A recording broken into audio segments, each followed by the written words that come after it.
연금 체계 및 국가연금 제도의 도입에 대해서 설명드리도록 하겠습니다. 여러분들 이제 삼층연금이라는 말을 많이 들어보셨을 텐데요. 이 삼층연금이라는 것은 1994년에 세계은행에서 처음으로 사용한 용어인데요. 개인이 노후 생활에 필요한 연금 소득을 마련하는 것을 지원하기 위해서 국가가 기본적으로 갖춰야 되는 어떤 연금 제도를 언급을 하면서 이 삼층연금이라는 용어를 사용을 하였습니다. 기본적으로 1층에는 이제 우리나라 국민연금 같은 국가연금이 있고 2층에는 뭐 퇴직연금, 3층은 개인연금 이렇게 세 개를 합해서 우리가 삼층연금이라고 하고요. 그리고 최근에는 기초연금이 도입이 되면서 기초연금을 0층에다 놓고 이제 합해서 4층연금, 또 이제 그 주택연금이나 농지연금 같은 거를 이제 4층으로 놓고 이 전체 5개를 합해서 5층 연금 체제라고 얘기를 보통 합니다. 그리고 이 국가연금의 이 국민연금과 이 기초연금, 이거는 이제 국가가 운영하기 때문에 공적연금이라고 얘기를 하고, 기업이 운영하는 퇴직연금, 그리고 금융기관이 운영하는 개인연금 2개를 합해서 사적연금이라고 합니다. 그리고 주택연금이나 농지연금은 엄격히 말하면 연금이 아닌데 대출 상품이거든요. 근데 이 대출이 일으키는 방식이 연금처럼 미래 일정 기간 동안에 계속 일정 금액을 이제 받는 형식이기 때문에 우리나라는 이거를 이제 주택연금이라고 얘기를 하게 됩니다. 그리고 이 과정에서 우리가 나중에 이제 이 5개 연금의 제도에서는 아주 자세히 설명을 드릴 거기 때문에 여기서는 이 정도로 하고 넘어가겠습니다.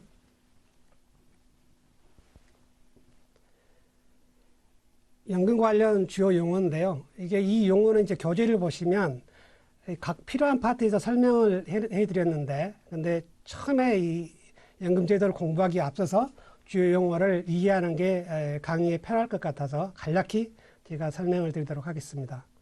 먼저 이제 부담금인데요. 컨트리뷰션이라고 얘기를 합니다. 이거는 급여를 지급하기 위해서, 연금 급여를 지급하기 위해서 사용자나 가입자가 납입하는 금액이다. 그리고 이제 급여, 이제 베네피츠라고 하는데요. 이게 이제 처음에 연금제도를 이제 배우시는 분들이 이제 약간 혼동되는 용어입니다. 우리가 뭐 급여 그러면 월급 이런 얘기를 하잖아요.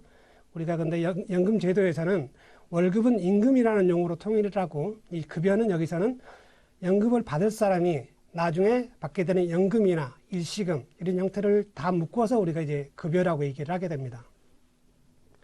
그리고 나중에 이제 나이가 들어서 이제 연금을 받게 되면 그 연금을 어떻게 그 재원이 마련되는가, 이제 그걸 이제 재정 방식이라고 하는데, 재정 방식은 크게 적립 방식과 부과 방식이 있습니다. 이 적립 방식은 미래에 지급할 급여를 사전에 미리 적립해서 나중에 인출하는 방식이고요. 부과 방식은 현재 근로세대가, 일하는 세대가 부담금을 납입을 하면 그 부담금을 가지고 현재 은퇴 세대에게 연금급여를 지급하는 방식입니다. 그래서 부과 방식은 pay as you go, pay라고 얘기를 합니다. 자, 그러면 이제 나중에 급여를 이제 받을 때 그 급여 수준이 어떻게 산정되는지 그걸 기준으로 해서 확정기여형과 확정급여형이라고 이제 분류가 되는데요. 여기서 확정기여형은 이제 우리가 보통 DC형이라고 얘기를 하게 됩니다. 이 확정기여형은 처음에 납입하는 부담금의 산식이 사전에 결정되어 있는 연금제도를 우리가 확정기여형 연금제도라고 하고, 확정급여형, 이거는 이제 DB형이라고 얘기를 하는데요. 이거는 이제 나중에 받을 급여 수준이 사전에 결정되어 있는 연금제도다 라고 하면 되겠습니다. 그리고 이제 마지막으로 연금 지급률과 소득 대체율이 있는데요. 연금 지급률은 가입 기간 1년이 증가할 때마다 은퇴 전 소득 대비해서 내가 연금을 받는 게 어느 정도 비율이냐가 이제 연금 지급률이고, 소득 대체율은 우리 연금에서 굉장히 중요한 요소거든요. 용어거든요. 그래서 이거는 은퇴 전 소득 대비해서 내가 실제로 수령하는 연금액의 비율이 얼마냐라고 얘기를 하게 됩니다. 그래서 우리나라 국민연금 지급률이 1%거든요. 그리고 소득 대체율은 40%예요. 그래서 이 소득 대체율은 연금 지급률에다가 가입 기간을 곱해서 이제 산정을 하기 때문에 결국은 소득 대체율 40%를 달성하기 위해서는 국민연금에 40년 동안 가입을 해야 달성할 수 있다. 네, 그렇게 이해하시면 될 것 같습니다. 그 다음에는 국가연금제도의 도입 과정을 설명을 드리도록 하겠습니다. 이 세계 최초로 이제 국가연금을 도입하자라고 논의한 국가는 영국입니다. 1877년인데요. 근데 논의는 시작했지만 이 연금 재원을 어떻게 마련해야 되느냐, 거기에 따른 정치권의 논쟁이 계속 길어지면서 이제 처음에 도입하기로 논의를 시작한 30년 정도 후인 1908년에 영국이 이제 국가연금 제도를 도입했습니다. 기본적으로 영국의 국가연금 제도는 우리가 이제 베버리지형이라고 하는데, 그때 이제 중산 지식인들이 좀 문제의식 가졌던 거가, 평생 열심히 일해도 나중에 나이가 들어서 노후 생활도 할 수 없는 빈민으로 전락을 하는, 그걸 이제 우리가 이제 디저빙 포어라고 얘기를 하는데, 그런 사람들의 노후 생활비는 국가가 지원하는 게 맞다라고 하면서 연금 재원은 국가가 부담해서 이러한 디저빙 포어의 노후 생활비를 지원하자라고 하면서 이 국가연금 제도가 영국에서 도입이 됐고요. 그리고 사실상 영국은 어떻게 보면 현대적 의미의 이제 연금 제도가 처음으로 도입된, 이제 그게 이제 1859년에 공무원 연금 제도가 도입됐는데, 그 처음으로 현대적 의미의 연금 제도를 도입한 국가라고 얘기를 할 수가 있겠습니다. 세계 최초로 이제 국가연금 제도를 도입한 나라는 영국이 아니라 독일입니다. 1889년에 독일이 국가연금 제도를 도입을 했는데요. 당시의 수상이 이제 비스마르크였기 때문에 이 독일의 국가연금 제도를 비스마르크형이라고 얘기를 합니다. 그 당시에 노동자들 사이에 사회주의가 급격히 확산되면서 자유주의 국가에서도 이제 연금 제도를 도입할 수 있다라는 걸 보여주기 위해서 비스마르크 수상이 전격적으로 이제 국가연금 제도를 세계 최초로 도입을 하였는데요. 초기에 이 국가연금 제도의 가입자가 노동자로 제한이 됩니다. 그래서 노후연금이 가장 필요한 노후 빈민들은 이제 배제되었기 때문에 국가연금 제도로서의 좀 한계가 있었던 부분이다. 그리고 이 연금을 지급하기 위한 재원은 기업과 이 노동자인 가입자가 분담하는 형태로 재원이 마련됐습니다. 그래서 이제 우리가 연금제도 목표별로 은퇴 전 생활 수준을 유지하는 걸 목표로 하는 연금제도를 우리가 비스마르크형 연금제도라고 하고, 최저 생활 유지를 목표로 하는 연금제도는 우리가 베버리지형이라고 얘기를 하게 됩니다. 이 두 개의 연금제도를 간단히 비교를 하면, 비스마르크형 같은 경우에 아까 말씀드린 대로 이 목표는 은퇴 이전의 생활 수준을 유지할 수 있는 연금을 마련하는 것을 목표로 한다. 그러다 보니 가입자와 기업이 보험료를 내서 가입자의 소득에 비례해서 연금을 지급하는 형태고, 따라서 재원조달은 이제 사회보험료, 연금보험료를 이제 납입을 해야 되는 거죠. 그리고 이 국가연금 제도 자체가 은퇴 이전의 생활 수준을 유지하다 보니 공적연금의 역할이 굉장히 높아졌습니다. 그래서 상대적으로 사적연금이 좀 제한적으로 발달을 하게 되는 그런 역사를 보이고 있고요. 반면에 이제 베버리지형은 최저소득 보장이거든요. 노후에. 그리고 지급하는 급여도 소득 비례가 아니라 일정 금액, 정액의 일정 금액을 급여로 지급하는 형태다. 그리고 그 재원도 국가가 세금으로 이제 마련하는 거고, 그러다 보니 공적연금이라는 거는 최저소득 수준만 보장하다 보니 상당히 제한적이거든요.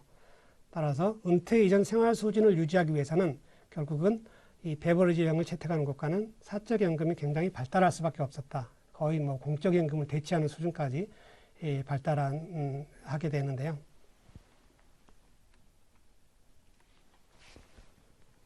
그래서 결국은 이제 1900년 초에 이렇게 두 개의 연금제도가 도입이 되면서 그 이후로 이제 여러 국가들이 국가연금제도를 도입하면서 이 베버리지형과 이제 비스마르크형을 어느 하나를 이제 채택하는 게 아니라 좀 융합해서 계속 그 연금제도를 발전시켜 왔습니다. 그래서 주로 유럽 대륙 국가들은 국가 역할을 상대적으로 이제 중시하기 때문에 주로 이제 비스마르크형, 그러면서 이제 사적연금 좀 제한적인 기여를 하는 부분이 있고요. 앵글로색슨 국가, 뭐 영국, 미국, 호주 그런 국가들은 국가 역할을 제한적으로 이제 보기 때문에 결국 베버리지형 연금제도를 채택을 하고, 그러다 보니 사적연금이 굉장히 발달한 국가들이 이제 영국, 호주, 미국이라고 할 수가 있겠습니다. 그러면 이제 우리나라의 연금 체계와 주요 선진국의 연금 체계를 간략히 설명을 드리겠습니다. 교재에는 좀 자세히 돼 있는데 여기서는 시간 제약상 간단히 설명드리도록 하겠습니다. 제가 이 그림을 연금 체계를 할 때 이제 그림을 그렸는데요. 이거를 그림을 이해하는 방식은 0, 1, 2, 3은 0층 연금, 1층 연금, 그 연금의 층을 나타내고 수평축에 있는 민간 근로자, 뭐 자영업자, 공무원 이런 건 이제 연금의 가입자들을 분류하는 형태입니다. 그래서 이제 민간 근로자들은 이제 노후에 소득이 낮으면 기초연금을 받을 수 있고 또 의무적으로 국민연금에 가입을 하고 또 우리나라는 퇴직연금이 의무화되어 있죠. 그리고 이제 개인이 원하면 개인연금도 가입할 수 있는. 따라서 이 그림을 보게 되면 어떤 가입자 유형이 어떤 형태의 연금에 가입할 수 있는지를 이제 이해를 할 수가 있고요. 이 공무원의 그 직역연금은 이제 국민연금과 퇴직연금을 두 개 합한 연금 체제라고 보시면 되겠습니다. 나중에 자세히 설명을 드릴 텐데요.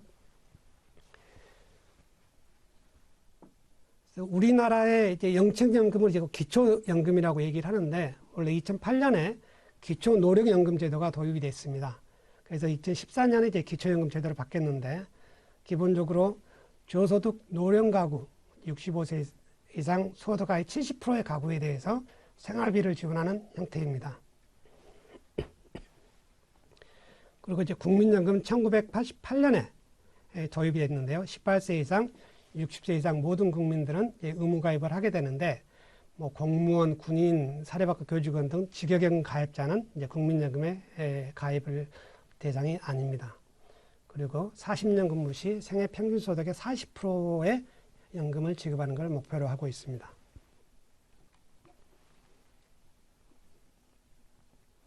우리나라 퇴직연금 제도는 2005년에 도입됐는데요. 그 전에는 이제 퇴직금 제도라는 게 있었죠. 그래서 우리나라의 퇴직연금 제도를 퇴직연금과 퇴직금이 공존하는 형태. 그래서 우리가 이거를 퇴직급여 제도라고 얘기를 합니다.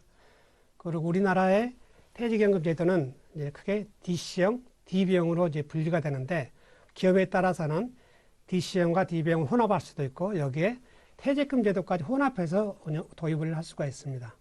그리고 1994년에 개인연금이 도입이 됐는데 기본적으로 개인연금은 세제적격 개인연금과 납입할 때 세제 혜택이 있는 세제적격 개인연금과 납입할 때 세제 혜택이 없지만 인출할 때 비과세인 세제 비적격 개인연금으로 이제 구분이 됩니다. 그럼 주요 선진국의 연금 제도를 이제 설명을 드릴 텐데요. 뭐 영국입니다. 아까 말씀드렸다시피 이제 베버리지형 연금 체제고 영국도 0층부터 3층까지 4층 연금 체제를 유지를 하고 있고요. 그래서 연금 크레딧이 이제 우리나라의 기초연금에 대응하는 제도고 신국가연금이 우리나라의 국민연금에 대응하는 1층 연금이다 라는 거고요. 그리고 이제 영국도 1908년에 도입이 됐지만 계속 연금 제도로 개혁해 왔고 최근에 2016년에 연금 제도를 다시 개혁하면서 연금 크레딧, 0층인 연금 크레딧 제도와 이제 1층 연금인 신국가연금 제도를 도입을 했습니다. 기초연금은 66세 이상 저소득 가구를 대상으로 국가가 세금으로 근로자의 평균 소득의 약 18.6%를 최대한 그 정도까지 지원할 수 있는 이제 기초연금 제도고요. 신국가연금은 이제 보험료를 납입을 해야 됩니다. 일정 소득 이상이 되는 사람들은. 그리고 최소 10년 이상 가입해야 연금을 받을 수 있고, 재정 방식은 이제 부과 방식. 그래서 66세부터 기본적으로 연금을 수령하는데 평균 소득의 약 최대 24.2%까지 수령을 할 수가 있습니다.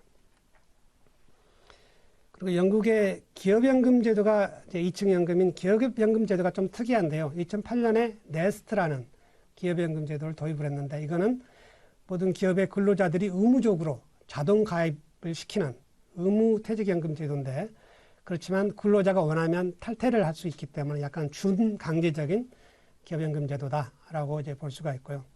그리고 네스트를 보다 더 좋은 급여가 더 좋은 연금 제도를 도입하는 것은 이제 허용을 하고 있습니다.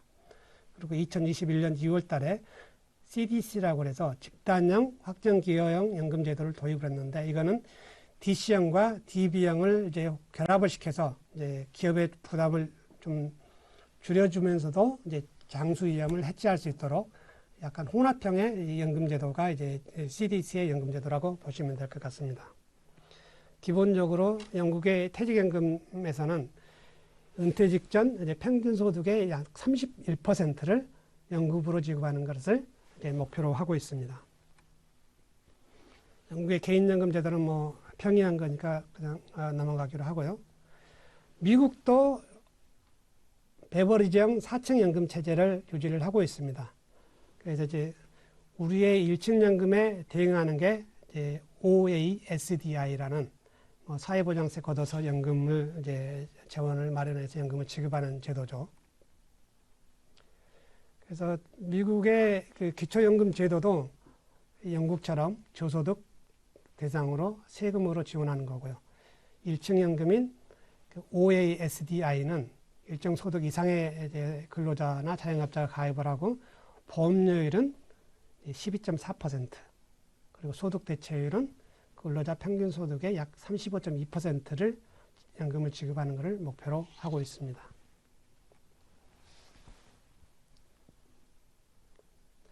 미국은 이제 기업연금 제도가 가장 발달한 국가 중에 하나인데요.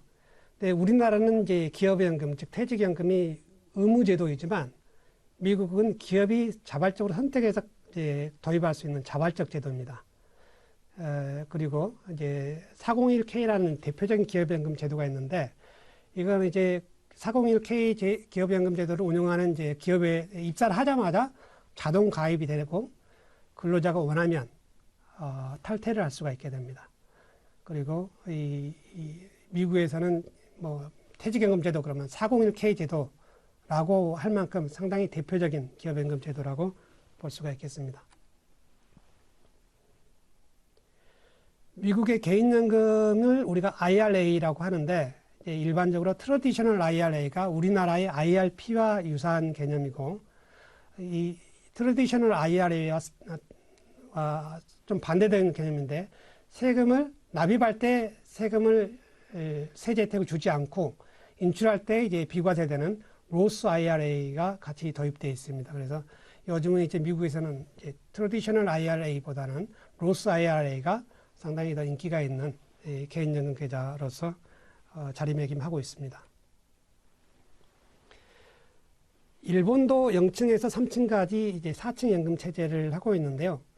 이 일본의 연금 제도가 좀 특이한 점이 있습니다. 이제 국민연금 제도가 이제 국민연금이라고 불리지만 그게 이제 기초연금이고, 우리나라는 이제 공무원들 대상으로 한 직역연금이 따로 있는데, 일본에서는 2015년에 우리나라의 국민연금인 후생연금과 이 직역연금을 통합을 했습니다. 그래서 직역연금을 후생연금으로 통합해서 하나의 1층 연금 체제를 운영을 하고 있습니다. 그리고 일본의 국민연금, 그 0층 연금의 특징은 모든 거주자가 이제 가입을 해야 됩니다. 정액보험료를 내고 가입을 하고 25년 이상 가입을 하게 되면 65세부터 연금을 지급하는데, 이 국민연금, 즉 여기서 우리나라의 기초연금에 해당하는 국민연금에서 지급하는 노령 기초연금액은 가입기간에 비례해서, 우리나라는 정액이지만 일본은 가입기간에 비례해서 노령 기초연금액을 지급을 합니다. 그리고 이제 후생연금은 우리나라의 이제 국민연금에 해당되는 1층 연금인데, 방금 말씀드렸다시피 2015년에 직역연금이 이 후생연금으로 통합이 됐고, 이 보험료율이 우리나라 국민연금 보험료율이 9%인데 일본은 거의 2배에 넘습니다. 18.3%를 가입자와 사용자가 이제 균등 분담을 해서 보험료를 납부를 하고요. 그리고 수급 자격 좀 특이한데 65세 이상이지만 그 65세까지 해서 기초연금이었던 국민연금을 25년 이상 가입을 해야 되고, 그리고 후생연금은 1개월 이상만 가입을 해도 이 후생연금에서 노령 후생연금을 받을 수가 있습니다. 그리고 이 후생노령연금액은 가입기간과 본인의 생애 평균 소득에 비례해서 받게 되고요. 그래서 이제 기본적으로 후생연금 가입자는 아까 말씀드린 노령 기초연금하고 여기서 노령 후생연금을 같이 받게 되고, 이게 생애 소득의 약 50%에 해당하는 연금을 지급하는 것을 목표로 하고 있습니다. 일본의 기업연금은 뭐 2000년에 도입이 됐는데 뭐 그렇게 특징적인 부분은 없고 우리나라와 좀 비슷한 부분이 있습니다. 단지 이제 일본의 확정급부형 DB형은 이 종신으로도 연금을 수령할 수 있는 이제 그런 제도입니다. 이제 우리나라의 퇴직연금의 이제 DB연과 좀 다른 부분이라는 것만 설명을 드리고 다음 페이지로 넘어가겠습니다. 일본의 기업연금도 뭐 우리나라 좀 비슷합니다. 초기에는 자영업자만 이제 가입하도록 했지만 지금은 거의 모든 거주자가 우리나라 연금저축처럼 모두 가입하는 것을 허용하고 있고요.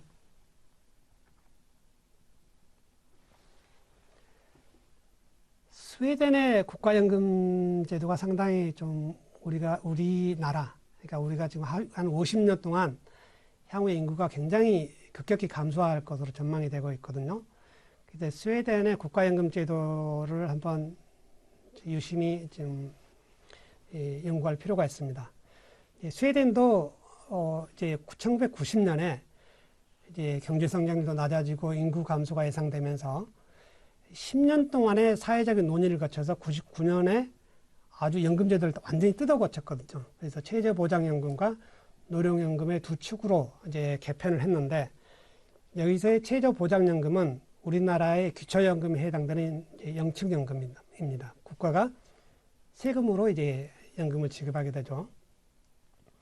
그것과 별도로 이제 노령연금 제도를 도입을 했는데 노령연금 제도의 연금보험료율이 18%입니다. 우리나라 국민연금의 2배죠. 이제 9%에. 그리고 이 18%를 사용자와, 즉 기업인 사용자와 가입자가 절반씩 부담을 하고 있고요. 그리고 이 18% 중에서 16%는 소득비례연금이라고 해서 현재 은퇴 세대에 연금을 지급하는 재원으로 활용이 됩니다. 이게 이제 부과 방식으로 되고요. 그리고 이 소득비례연금의 납입 부담금은 NDC형으로 이제 운용이 되는데요. 그리고 나머지 개인연금의 2%의 부담금이 따로 떼져서 개인 가입자 명의로 이제 DC 계좌가 만들어져서 이거를 이제 국가가 운용해서 나중에 실적에 따라서 개인별로 연금을 지급받는 형태가 있습니다.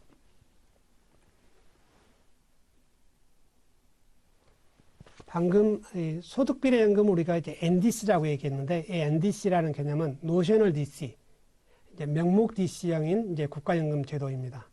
그래서 왜 명목인지를 이제 설명을 드리면 이제 18% 중에서 16%는 이 NDC 계좌로 통합된다고 그랬잖아요. 그래서 실제로 납입한 보험료는 노령세대 연금지출한테 사용이 되고 그렇지만 이 개별 가입자별로 명목상의 장부를 하나 만들어서 이 가입자가 얼마만큼의 보험료를 납부를 했는지 이제 기록을 하고 그 부담금에다가 가상이익이라고 얘기를 했는데요. 그러니까 금액 자체가 지금 그냥 장부상으로는 잡혀 있잖아요. 납입액이.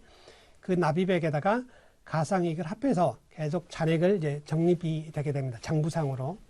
그리고 그 가상이익은 이 전년도의 잔액에다가 1+ 명목임금 상승률을 곱해서 계속 산정을 하고요. 그리고 이제 은퇴 시점, 연금을 수령하는 시점에서 계속 지금까지 납입한 이제 부담금하고 가상이 합해진 잔액이 있잖아요. 그걸 이제 은퇴 시점 NDC 잔액이라고 얘기를 하게 되면 그거를 이 가입자의 기대 여명으로 나눠서 이제 기대 여명 동안에 이제 평균적으로 현재 가치 관점에서 동일한 금액을 이제 계속 지급받는 형태로 이제 연금 수령액이 결정이 되게 됩니다. 그래서 이 NDC의 특징은 기본적으로 그러니까 나와 같은 나이를 가지고 있는 연령대의 가입자의 기대 연명이 증가하면 연금 수령액은 감소하지만 연금 총액은 또 동일하거든요. 기간만 길어지는 거지. 근데 다른 연령대의 가입자의 기대 연명이 변동하더라도 내 연금에는 영향을 미치지 않는다. 그러니까 세대 간의 불공평성이 부과 방식이 가지고 있는 불공평성이 해소되는 그런 효과를 가지고 있습니다. 마지막으로 호주의 연금 제도를 설명을 드리도록 하겠습니다. 호주는 이제 3층 연금 체제를 운영을 하고 있는데요. 기본적으로 이제 기초연금이 있습니다. 이게 호주도 이제 앵글로색슨 국가다 보니 베버리지형으로서 최저 생활 수준에 상응하는 연금을 기초연금에서 지급을 하고요. 그래서 그 연금 지급액은 부부가구 기준으로 남성 평균 소득의 약 41.76%를 연금으로 지급을 하고 있습니다. 그리고 호주 같은 경우에는 이제 퇴직연금이 의무가입 제도인데 그 퇴직연금 제도를 우리가 슈퍼애뉴에이션이라고 얘기를 하거든요.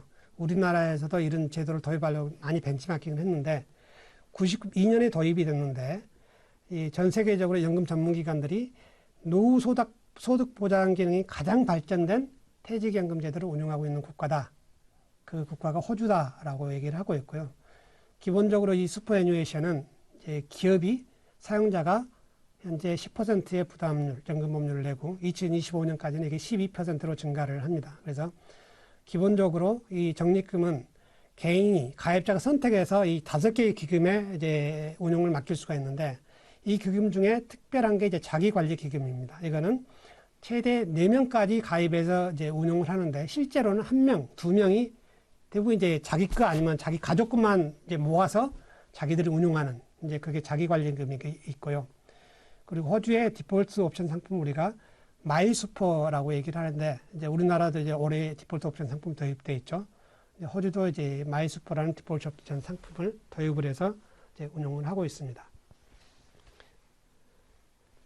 그리고 이제 이 호주의 이 슈퍼애뉴에이션은 인출할 때 이 계좌 인출 방식, 즉 계좌에 연금으로 전환하지 않고 주로 계좌에 돈을 놔두고 수시로 이제 인출하는 방식을 우리가 계좌 인출 방식이라고 하는데 주로 이제 계좌 인출 방식이고 그리고 최소한 특정 연령에서는 최소한 인출 규모가 이제 정해져 있거든요. 그래서 그 인출 규모 이상을 이제 인출을 해야지 그보다 작게 인출하면 작게 인출한 금액에 대해서는 이제 세금을 징수하는 형태가 있습니다. 그래서 호주의 퇴직연금이 이제 RMD라고 해서 최소 인출 규정이 있다는 게 이제 특징적인 부분입니다.